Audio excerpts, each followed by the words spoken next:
Student, today we are going to study a new lesson, that is sound. How is sound produced? Production of sound. We have learned that sound can be generated from the vibrating object. Sound हा एखाद्या vibrating object पासून आपण निर्माण करू शकतो. With an example of turning fork, we will now learn about how the sound is produced due to the vibration. ह्या जे instrument आहे त्याला टर्निंग फॉक बोलतात, ज्याच्यापासून आपण व्हायब्रेशननी साऊंड निर्माण करू शकतो. A photograph of turning fork is shown. This is the photograph of turning fork. A turning fork is made up of two prolong and a steam. ह्याला म्हणतात प्रोलॉंग आणि ह्याला म्हणतात steam. Keeping the steam ready, keeping the steam steady if the prolong or stuck. जर हे prolong जर आपण stuck केले किंवा एखाद्या ह्यानी जर त्याला आपण आपटलं तर हे प्रोलॉंग काय होतात, व्हायब्रेट व्हायला सुरुवात करतात. It starts vibrating. A stationary turning fork is shown in this figure. To show the state of air around the turning fork, the vertical lines are use. आता हा फर्स्ट जो ए फिगर आहे त्याच्यामध्ये stationery turning फॉक हा दाखवलेला आहे आणि त्याच्या एअर अराउंड अससाठी वर्टिकल लाईन्स ह्या वापरलेल्या आहेत. ह्या ज्या वर्टिकल लाईन्स आहेत त्या कशासाठी वापरलेल्या आहेत, तर एअर अराउंड द टर्निंग फॉक ह्यासाठी या वर्टिकल लाईन्स वापरलेल्या आहेत. Here the vertical lines are equally spaced. ह्या इथे वर्टिकल लाईन्स ह्याच्यामधली जी स्पेस आहे ती इक्वल आहे. It indicates that the average distance between the air molecule is same everywhere.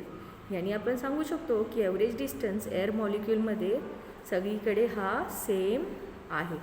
And average air pressure in the region A, B आणि C, हे जे रिजन आहेत ए, बी आणि सी, ह्याच्यामध्ये जो ॲव्हरेज एअर प्रेशर आहे तो पण काय आहे, तर सेम आहे. Now let us see the next diagram also.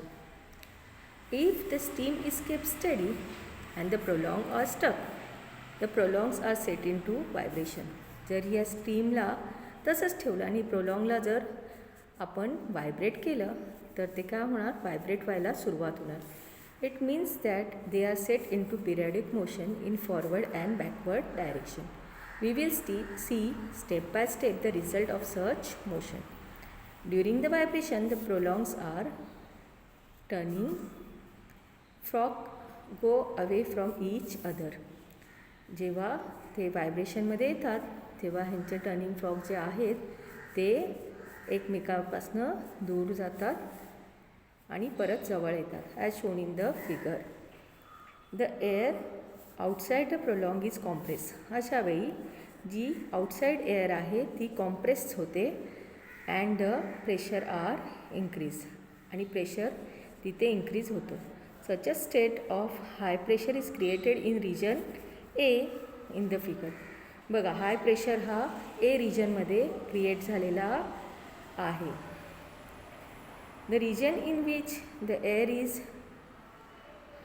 at the high pressure and the high density is called as a compression.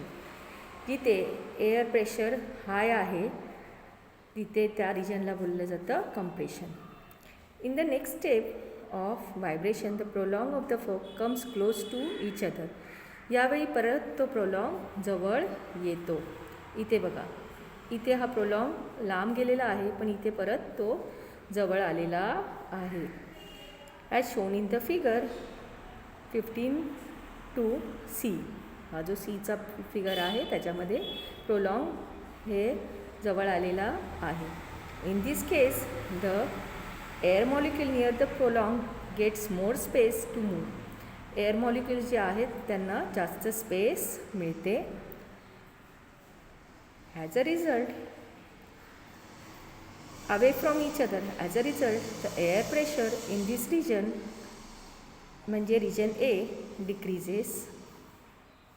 Such region in which the air is at a low pressure and low density is called as a rarefaction. जिथे air pressure हा low आहे आणि density पण low आहे त्याला बोललं जातं rare fraction.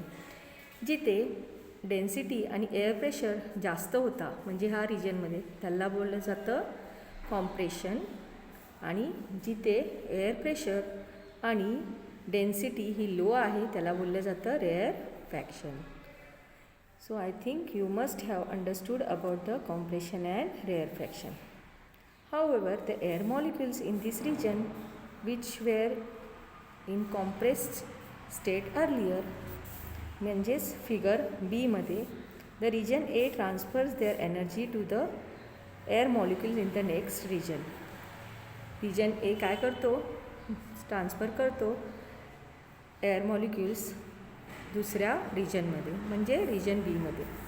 So the air in that region goes on compressed state. Such a periodic motion of prolonged creates compression and rarefaction in the air, and these are propagated away from the prolonged. There are nothing but the sound waves. याला बोललं जातं sound waves. इथे compression आणि रेअरफॅक्शन आहेत त्याला बोललं जातं sound waves. त्या कॉम्प्रेशन आणि rarefaction. These are nothing but the sound waves. याला साऊंड वेव्स बोललं जातं. When these waves reach out hears the eardrums vibrate. हे जेव्हा वेवलेंथ आपल्या कानापर्यंत पोचतात तेव्हा आपल्या कानाचे जे ड्रम्स आहेत ते व्हायब्रेट करतात. According the specific signal reaches the brain and we get the sense of hearing a sound. अशा प्रकारे आपल्याला आवाज ऐकायला येतो. I think you must have thoroughly understood about the compression and रेअरफॅक्शन.